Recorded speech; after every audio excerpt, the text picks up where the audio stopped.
আলোচনা, সেটা হচ্ছে বাংলাদেশের সীমান্তবর্তী যে এলাকাগুলো, এগুলোতে আমরা যেটা দেখলাম যে ভারত ব্যাপক সামরিক প্রস্তুতি নিয়েছে।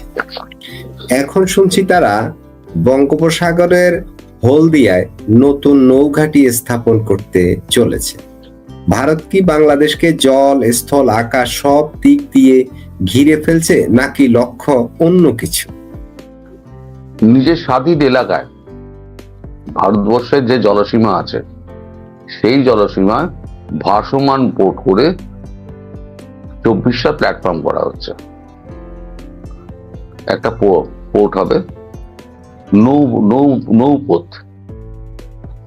যেটা নৌবাহিনীর যেটা বন্দর, সেখানে সাবমেরিন থাকবে, সেখানে যুদ্ধজাহাজ থাকবে, সেখানে যে সমস্ত দেশের ওয়ারশিপ আছে তারা এসে ডক করবে। এরকম একটা বিরাট একটা প্রকল্প হাতে নেওয়া হয়েছে। কে করবে, কারা করবে, কত বছর সময় লাগবে, কোন জায়গা হচ্ছে না হচ্ছে আমি কালকে ভিডিওতে বলবো, ওই জন্য এখন আর এখানে বলছি। এটা হচ্ছে। জি দাদা, এইখানে চিকেন নেক এলাকাতে অনেক বেশি প্রস্তুতি ভারতের, যেটা আমরা লক্ষ্য করছি। এই প্রস্তুতিটা কি বাংলাদেশকে লক্ষ্য করে নাকি চীনকে লক্ষ্য করে?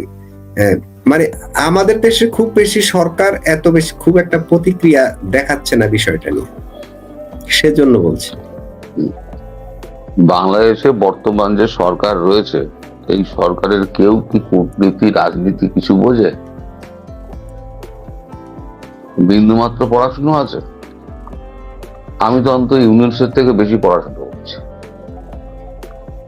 আমার যা মনে হয় কথাবার্তা শুনে।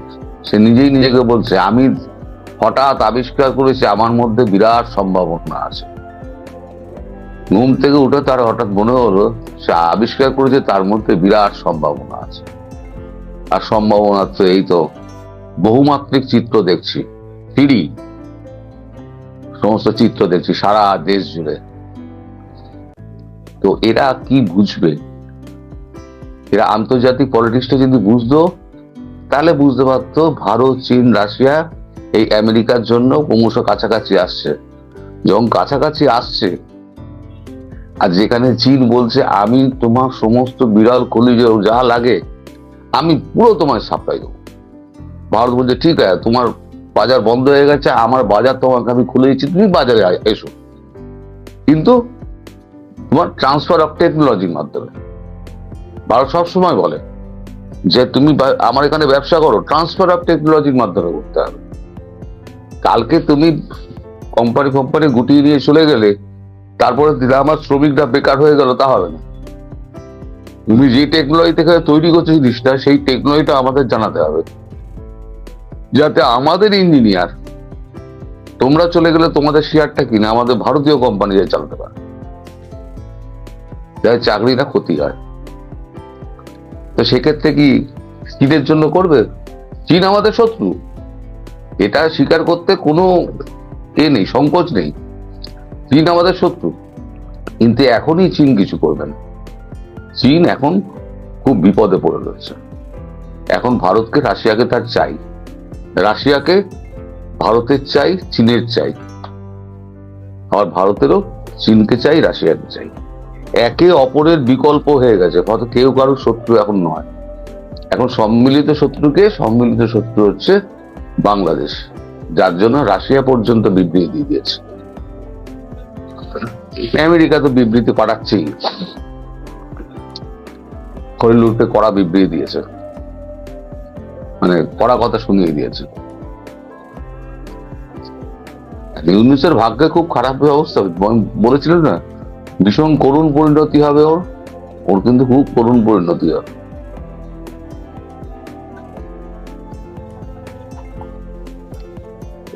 তরুণদা, আরেকটা জানার আছে, সেটা হচ্ছে ভারতের উপর 500% ট্যারিফ নির্ধারণ করবে প্রস্তাব আছে আমেরিকায় ভারতের, আমেরিকা নয়, ট্রাম্পের জি ট্রাম্পের ভারতের $85 বিলিয়ন মালিক।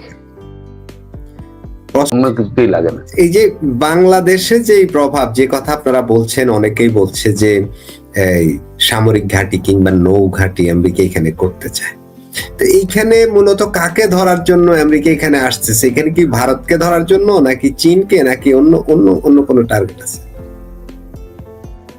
মানে কোথায় এই যে আমাদের সেন্ট মার্টিনের কথা বলা হচ্ছে, কিংবা এই অঞ্চলটা আর কি, বাংলাদেশের কোথায়? হ্যাঁ,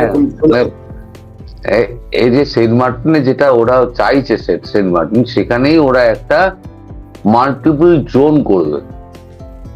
মাল্টিপল জোন হচ্ছে যে তোমার স্যাটেলাইটের মানে হাজার হাজার চোখ বিশিষ্ট একটা মাল্টিপল জোন করবে। কোথাও পৃথিবীর ভারত মানে দক্ষিণ পূর্ব এশিয়ায় কোথায় কি কি ঘটছে না ঘটছে, সেই স্যাটেলাইটের মাধ্যমে হাজারটা চোখের মাধ্যমে সে দেখবে, পেন্টাগনে বসে। সেই অনুযায়ী ও কাজ করবে, সেটা ভারত হতে দেবে না। যখনই সেন্ট মার্টিন নিয়ে কথা হচ্ছিল তখনই বলেছিলাম যে 3টে মহাশক্তি এক হয়ে যাবে, কোনো দিন এই ভারতবর্ষে ঢুকতে পারবে না। আলটিমেটলি হলো তো তাই। যারা জিও পলিটিক্স নিয়ে একটু চর্চা করে তারা পরিষ্কার বুঝতে পারে, তো চর্চা করলেই বোঝা যাবে। আর এই আমাদের সেভেন সিস্টারে যেটা আছে সেটা হচ্ছে পুরোপুরি বাংলাদেশে যে হুমকি টুমকি দিচ্ছে না, তার জন্য কোন দিন ঢুকে চড়থাপ্পড় বেড়ে চলে আসবে। কমেন্ট করেছেন, তিনি বলতে চাচ্ছেন জুমল্যান্ড এস্টাবলিশড বাই ইউএস। এই জুমল্যান্ডটা কি? এটা কি বাংলাদেশের পার্বত্য চট্টগ্রাম এবং ভারতের ওই যে মণিপুর টুনিয়া কিছু অংশ, এইটাকে কি জুমল্যান্ড আইডিয়া? হ্যাঁ, ওটাই উনি লিঙ্ক করছেন, জুমল্যান্ড। হ্যাঁ, ওটাই উনি লিঙ্ক করছেন, যেটা খ্রিস্টান কান্ট্রি যেটাকে করার পরিকল্পনা হচ্ছে, ইস্তিমুরের মতো, ওটাকেই উনি খবর রাখেন। এই হচ্ছে দর্শক, বুঝেছো, বোঝদার দর্শক, ঠিক খবরটা না রাখে। কিন্তু আরেকজন দর্শক যে আছে, ওনাকে কি বুঝদার বলবেন কিনা, ওনার কমেন্টটাও পড়ি। চীন, উনি বলছেন চীন, পাকিস্তান, তুরস্ক, বাংলাদেশ, কয় দেশ হলো? 4 দেশ মিলে ভারতকে মানচিত্র থেকে মুছে দিয়ে পৃথিবীতে শান্তি প্রতিষ্ঠা করা হবে। ওনাকে কতটা বুঝদার বলবেন? চীন কোনোদিনও আসবে না, বাদ দিয়ে দাও। তুরস্কর অবস্থা, এরদোগানের অবস্থা খারাপ। এই পরের রেজিম চেঞ্জটা হবে এই ইরানের পরে এরদোগানের পালা, আমি বলেও দিয়েছিলাম, আমার ভিডিওতে আছে। আর পাকিস্তান তো ইরানকে খাবে, তারপর এরদোয়ানকে খাবে, তারপর আর কি,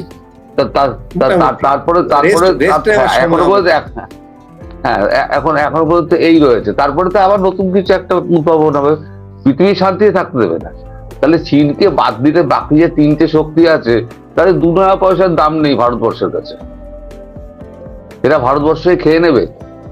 এই যে বলি না, এই যে ইউটিউব আর ফেসবুকের মধ্যে এদের জীবনটা কেটে গেছে, আর অন্যের মুখে শুধু গল্প শুনে এরা একটা নিজস্ব জগতে বাস করে, সেই জগৎটার বাইরে এরা বেরোতে পারে না। ফলে লোকের কাছে এত নিচু হয় এরা হাসির উপপাদ্য হয়ে গেছে। আমাদের যখন এই চায়ের দোকান ফোকানে যখন যাই, তখন আমাদের বলে যে ভাই, এই আমাদের যখন খুব এন্টারটেনমেন্টের দরকার হয় না, একটা বাংলাদেশের কোনো একটা চ্যানেল আমরা খুলে দিই ইউটিউবে, আমরা এন্টারটেইন হয়ে যাই। এই হচ্ছে বাংলাদেশের মিডিয়ার অবস্থা। জি দাদা, আমরা শেষের দিকে চলে আসছি ধীরে ধীরে, আর অল্প কিছুক্ষণ আমরা আলোচনা করব বাংলাদেশের আগামী নির্বাচন। ভারত কিন্তু এই নির্বাচনটাকে বারবার শুরু থেকে বলে আসছিল ইনক্লুসিভ, এখন এখনো পর্যন্ত বলছে। আমার প্রশ্ন হচ্ছে, যদি যে গতি ইনক্লুসিভ বলতে তো ভারত যেটা মিন করে সেটা হচ্ছে সকল দলের অংশগ্রহণ,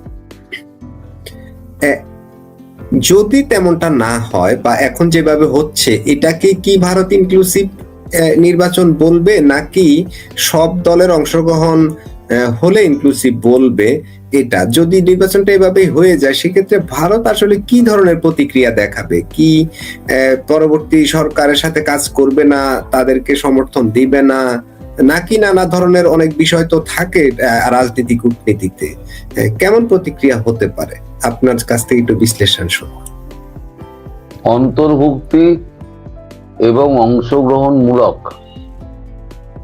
নির্বাচন যদি না হয়, যদিও আমি আজকে পর্যন্ত বিশ্বাস করি নির্বাচন হবে না, আজকে পর্যন্ত বিশ্বাস করি, কারণ নির্বাচন হতে দেবে না। অনেকগুলো শক্তি আছে, তারা নির্বাচন হতে দেবে না। এই যে যে রাষ্ট্রগুলো যেগুলো বলে বেড়াচ্ছে যে অন্তর্ভুক্তি আর অংশগ্রহণমূলক নির্বাচন, ইনক্লুসিভ ইলেকশন করতে হবে, এই যে ইনক্লুসিভ ইলেকশনের বারবার কথা উঠছে না, কেন কথা উঠছে? যদি জোর করে ইলেকশন করে তাহলে স্যাংশনের মুখে পড়ে যাবে। বাংলাদেশ যদি স্যাংশনের মুখে পড়ে যায় তাহলে বাংলাদেশকে দেবে কি, আর বাংলাদেশ বাঁচবে কি করে? না আমদানি করতে পারবে, না রপ্তানি করতে পারবে। তারপর ভারত একটা বৃহৎ শত্রু পাশে বসে আছে, ঢাল তরোয়াল বাগিয়ে কাহিনী মধুসূদন হয়ে যাবে। আমি লিখি, তুমি আজকে লিখে নাও মাসুদ ভাই, যে যদি জোর করে ইলেকশন করে ইউএস স্যাংশনে ফেলবেই, বাংলাদেশকে ফেলবেই। যদি না হয় আমাকে লাইভে ডেকে নিয়ে গিয়ে আমায় আস্থা করে গালাগাল দিয়ে। স্যাংশন অপেক্ষা করছে, যে জোর করে ইলেকশন যদি করে, আর সেটা ইউনূস সেই ব্যবস্থাটা করার জন্য উঠে পড়ে লেগেছে। ওর প্ল্যান হচ্ছে বাংলাদেশটাকে শেষ করে দাও, এখানে কিছু যেন না থাকে। ভারতের প্রতিক্রিয়াটা কি হতে পারে? সাপোর্ট দিবে? ভারত সব সম্পর্ক ত্যাগ করে দেবে। কাঁটাতারের বেড়া তো শুরু করে দিয়েছে, আর কিছুটা অংশ বাকি আছে, 25%, এখন বোধহয় আর 22% বললো আজকে, আর 22% বাকি আছে। সেটা 7-10 দিনের মধ্যে কমপ্লিট করে দেবে 22%, শুধু সুন্দরবন এলাকাটা ছাড়া। ওখানে বিশেষ সমস্ত মাইন ফাইন হ্যান ত্যান সমস্ত বিছিয়ে রেখে দিয়েছে, মানে ঢুকলে পরে বেরোতে পারবে না। মাইনের জাল বেছানো আছে, গোপন ভাবে মাইন পাতা রয়েছে। তো এই অংশটা পুরো ঘেরা হয়ে গেল। এবার ওরা থাকে ওধারে, আমাদের সিনেমা তৈরি হয়েছিল, ওরা থাকে ওধারে। আমরা এখন পাকিস্তানের মতো বাংলাদেশকেও ট্রিট করব। পাকিস্তান একটা শত্রু রাষ্ট্র আমার বাঁদিকে রয়েছে, আর একটা শত্রু রাষ্ট্র আমার হাতের কাছে রয়েছে। চল, দুটোকে নিয়ে চলবে ভারতবর্ষ। কি আছে, অসুবিধা কি আছে? অসুবিধা কিছু নেই। ভারতবর্ষ একটা ছোটখাটো ইসরায়েল, আমাদের চারপাশে শত্রু, বিশেষ করে পাকিস্তান এবং বাংলাদেশ, মানে পূর্ব পাকিস্তান, বাংলাদেশ নয়, পূর্ব পাকিস্তান।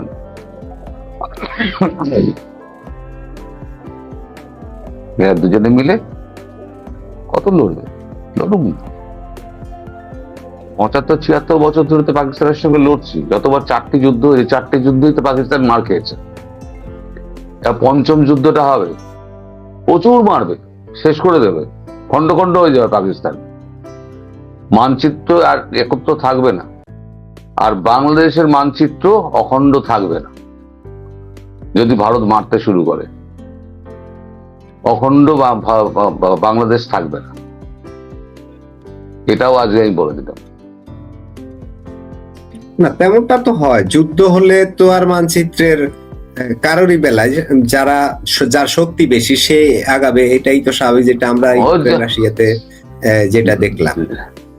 জিসকা লাঠি উসকা ভ্যাস, ভাই ভারত বুঝে গেছে। মানে আপনার মন্তব্য হচ্ছে এই ভারত এটাকে কোনোভাবেই মেনে নেবে না, ইউএস মেনে নেবে না, স্যাংশন দেবে, আর স্যাংশন দিলে ভারতের কাজ সোজা হয়ে যাবে। ভারত বর্ডার লাইনটা বন্ধ করে দিল, এবার তোমরা থাকবো পারে, মরে যাও, কি করবে না করবে আমার তো আর দায়িত্ব নেই। আর এমনি তো দায়িত্ব সারার জন্য আমাদের সমস্ত এমপিদের চিঠিপিটি নিয়ে নিচ্ছে খাদ্যপণ্য পাঠানোর বন্ধ করার ব্যাপারে। ওই চিঠিটা এসে গেলে, সব কটা চিঠি এসে গেলে খাদ্য দাদা এমন বন্ধ একটা হয়ে কথা যাবে। শুনছি, গতকালকে আমাদের লাইভ শোতে একজন ভারতীয় একজন কমেন্ট করেছিল 8 তারিখে নাকি এ ধরনের একটা কথা সংসদে উঠছে ভারতের, বাংলাদেশে যে খাদ্যপণ্য রপ্তানি করে এটা এটা বন্ধ করবে, এরকম একটা কথা উঠছে না, এটা দাবি উঠেছে অনেক আগে, আর 8 তারিখের আগেই আলোচনা হয়েছে এবং প্রত্যেকটা দলকে চিঠি দেওয়া হয়েছে।